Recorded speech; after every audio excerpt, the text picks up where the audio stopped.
안녕하세요. 닥터공 헤어라인 의원 원장 공기환입니다.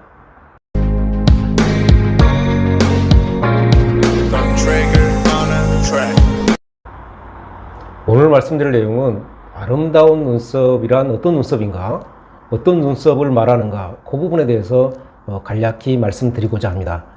그동안에 제가 눈썹 이식과 관련돼서는 여러 동영상 편에서 제가 자세하게 말씀을 드렸고, 특히 눈썹 이식 완전 정복이라는 그 동영상에서는 거의 눈썹 이식에 대한 교과서적인 그런 내용을 아주 자세하게 제가 말씀드렸기 때문에 눈썹 이식 자체에 대해서 기본적인 내용이 혹시 궁금하신 분들이 있으면 그 동영상을 참고하시면 많은 도움이 되리라 생각이 됩니다. 방금 말씀드린 것처럼 이제 아름다운 눈썹이라는 거는 그걸 결정하는 데 있어서 이제 세 가지 요소가 중요한데요. 첫째가 전체적인 눈썹의 형태, 둘째가 눈썹의 밀도, 셋째가 눈썹 모발의 방향, 이 세 가지가 이제 중요한 요소인데, 전체적인 눈썹의 형태를 또 결정짓는 세부적인 그 요소들이 뭐가 있냐면, 전체적인 눈썹의 길이, 그 다음에 두께, 아치의 형태, 요 세 가지가 전체적인 눈썹의 형태를 결정짓는 또 세 가지 요소가 되겠습니다. 예를 들면 아치 같은 경우도 어떤 분은 좀 각이 진 게 어울리신 분도 있고요. 어떤 분은 라운드 형태가 어울리신 분도 있습니다. 또 두께 같은 경우도 눈썹의 두께도요. 어떤 분은 조금 가는 게 어울리신 분도 있고, 어떤 분은 조금은 좀 두꺼워야 얼굴 형태에 잘 어울리는 그런 분도 또 계시고요. 그래서 방금 말씀드린 것처럼 어느 한 형태가 모든 사람한테 적용되는 건 아니다. 사람에 따라 다 달라진다. 이렇게 다시 한번 말씀드리고요. 모발의 밀도 같은, 두 번째, 모발의 밀도 같은 경우도, 이게 이제 수검댕이처럼 아주 시커멓게 되는 거를 좋아하시는 분이 있고, 또 잘 어울리는 분도 있고, 또 중등도 정도 밀도가 잘 어울리는 그런 분도 또 계십니다.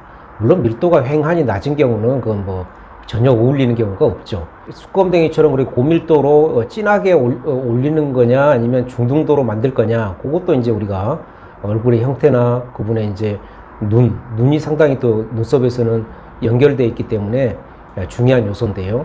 하여튼 그런 전체적인 부분을 보고 이제 결정을 짓게 되고요. 마지막으로는 이제 눈썹 모발의 방향인데, 요것도 제가 눈썹 이식 완전 정복편에서 자세히 말씀드렸습니다만은, 요거는 이제 사람에 따라 달라지지는 않고 모든 사람한테 다 똑같이 이제 적용되는 그런 요소가 되겠습니다.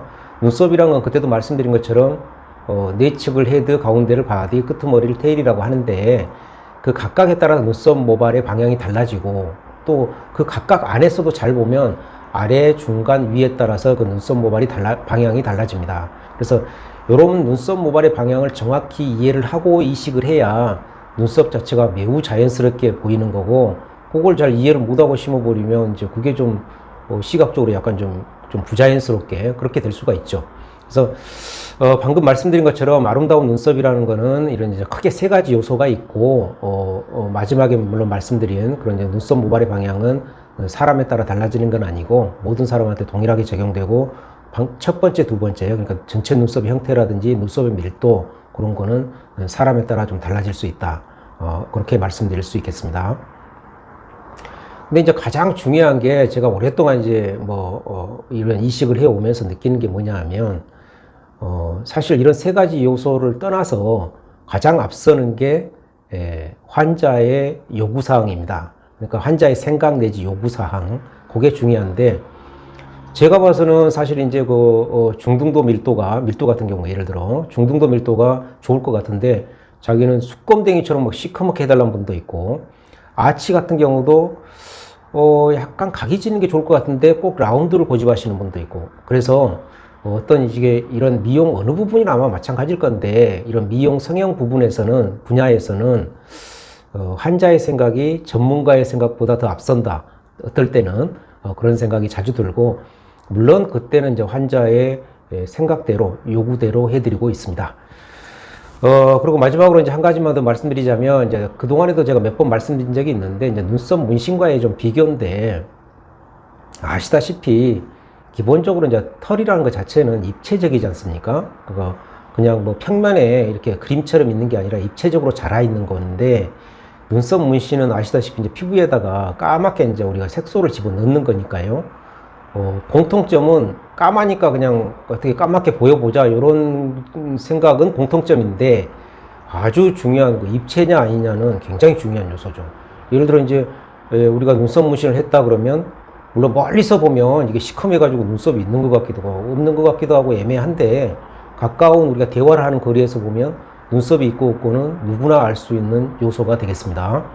따라서 기본적으로 이제 눈썹이라는 것 자체가 원래 이제 모발이 있어야 될 자리인데 거기에 그냥 그 까맣게 피부에다가 색칠을 하는 것보다 색소를 집어넣는 것보다 다시 눈썹을 이식해서 입체적으로 그렇게 만들면 사실 누가 봐도 매우 자연스럽고 좋은데 이제 왜 아직 많은 분들이 눈썹 문신을 많이 하고 계실까 이렇게 생각을 해보면 역시 이제 광고라고 그래야 되나 그런 이제 그런 게 잘 돼서 아마 눈썹 하면 문신 이렇게 먼저 생각이 되니까 그런 효과가 있지 않나 이런 생각이 들고요.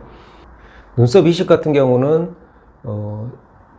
이제 많은 사람들의 어떤 보면 그 의식 속에 아직은 좀 많이 대중화되지는 못했다. 이런 게 이제 원인이 아닌가 이렇게 생각이 됩니다.